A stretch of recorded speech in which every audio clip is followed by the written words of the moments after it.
समझ जाती है कि उसे किसी भी हालत में माँ बाप की सारी प्रॉपर्टी को अपने नाम करना है, लेकिन कैसे? एक दिन सृष्टि का भाई शीनू कहता है, बहन क्या कर रही है? तुझसे एक बात करनी है। अरे हाँ हाँ करना, मैं तो तेरी बहन हूँ। बहन मेरी लाइफ में ना एक लड़की है, बहुत अच्छी है।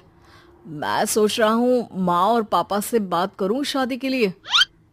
सृष्टि को समझ में आ जाता है कि भाई की शादी होते ही भाभी उसे एक दिन भी घर में बर्दाश्त नहीं करेगी। आ क्या बात है भाई, बताना कौन है वो? यार वो बहुत अच्छी लड़की है, पढ़ी लिखी है, मेरे साथ जॉब भी करती है। बस एक प्रॉब्लम है। हाँ, प्रॉब्लम? क्या प्रॉब्लम है भाई? यार वो शादीशुदा है, लेकिन उसके पति ने उसे सिर्फ इसलिए छोड़ दिया क्योंकि उसके माँ बाप दहेज नहीं दे पाए। सृष्टि ये सुनकर न जाने क्यों खुश हो जाती है। अरे भाई तो क्या हुआ, लड़की तुझे तो पसंद है ना? शीनू को लगता है कि बहन उसे समझ रही है। वो इस बात से अनजान होता है कि उसकी बहन की मंशा पूरा घर हड़पने की है। सृष्टि अपनी माँ से कहती है, मम्मी मुझे तो बहुत चिंता है, पता है शीनू क्या कर रहा है? अरे क्या कर रहा है? वो तो काम पर जाता है और वापस घर आता है। नहीं ना माँ, वो यही तो नहीं कर रहा, बाकी सब कर रहा है। आपको पता है उससे प्यार है, और वो भी एक शादीशुदा लड़की से। ये क्या हो गया? मैं सोसाइटी में क्या मुंह दिखाऊंगी? अरे तेरे पापा तो यही कहेंगे कि मैंने ही उसे बिगाड़ दिया है। माँ देखो, मेरी बात मानो, पापा पर भी विश्वास करने की जरूरत नहीं है। अब आप ही बताओ, पापा इतनी देर घर के बाहर रहते हैं क्यों, बोलो? अरे बेटा वो तो नौकरी करते हैं ना। तू बहुत भोली है माँ। पापा का ऑफिस तो 7 बजे खत्म हो जाता है, लेकिन देखो कितनी देर से आते हैं। अरे नहीं नहीं बेटा, ऐसी कोई बात नहीं है। सृष्टि माँ को एक औरत से बात करते पिता की फोटो दिखाती है। देखो माँ, कैसे हैं पापा? मैं ना कहती थी कि पापा सही नहीं है। मैं तेरे पापा से बात करूंगी, दे फोटो मुझे। ओ माँ, वो तो डिलीट हो गई। लेकिन चल, तूने तो देख लिया ना। पापा से बाद में बात कर लेना, और हाँ, मेरा नाम बिल्कुल मत लेना, हाँ माँ। अब क्या था, सृष्टि के माँ और पिता के बीच झगड़ा होना शुरू हो जाता है। सृष्टि के मन में क्या चल रहा था कोई नहीं जानता था। एक दिन, माँ सृष्टि के लिए एक लड़का देखा है, वो लोग शाम को उसे देखने आने वाले हैं।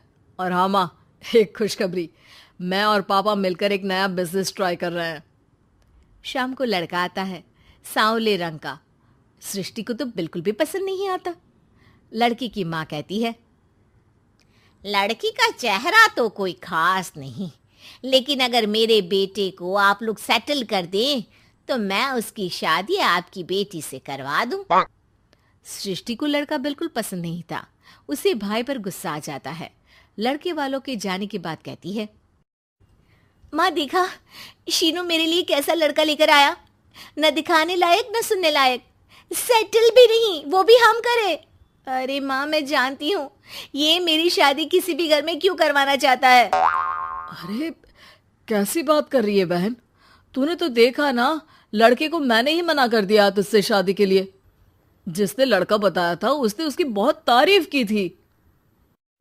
बात आई गई हो जाती है, लेकिन सृष्टि का मन शांत नहीं होता। क्या करूं, कुछ समझ में नहीं आ रहा। मेरी शादी हो गई तो ये लोग पूरी प्रॉपर्टी शीनू के नाम कर देंगे, मेरे हाथ तो कुछ लगेगा ही नहीं। तभी सृष्टि को आइडिया आता है। वो किसी वकील को फोन करती है। जी देखिए, अगर आपके मम्मी पापा का तलाक हो जाता है तो आपके पिता की आधी प्रॉपर्टी आपकी माँ के नाम हो जाएगी, फिर उसे वो किसी को भी दे सकती है। सृष्टि अब माँ को बेटे के खिलाफ भरती है। माँ, शीनू पर नजर रखा करो, वो जिस लड़की के प्यार में है ना वो शादीशुदा है। यहाँ आएगी, सारा पैसा रुपया जमीन जायदाद सब हड़प लेगी। पापा का भी हाल तुमसे छुपा नहीं है। ऐसा ना हो कि मैं और आप एक दिन सड़क पर भीख मांगे। हे भगवान, मैं तो जीते जी मर जाऊंगी अगर ऐसा हो गया तो। ऐसा हो गया नहीं माँ, ऐसा ही होगा। अभी समय है, आगे का सोच लो। मैं तो कहती हूँ पापा से आधी प्रॉपर्टी लेकर अलग हो जाओ। पापा की आधी प्रॉपर्टी भी हम लोगों को अगर मिल जाती है ना, तो अगले 7 जन्म सफल समझो। बेचारी माँ बेटी के कहने पर पति से तलाक लेकर अलग हो जाती है। सृष्टि अब पैसों से गाड़ी और अपने दूसरे महंगे शौक पूरे करने लगी। उसके दोस्त भी उसके पैसे इस्तेमाल करते। सृष्टि, कल तुम कहाँ थी? मैं सारा दिन घर पर अकेली थी। तो मैं क्या करूं? मैंने ठेका तो नहीं लिया है ना तुम्हें संभालने का। माँ को सृष्टि से ये उम्मीद नहीं थी। वो बैठकर रोने लगती है।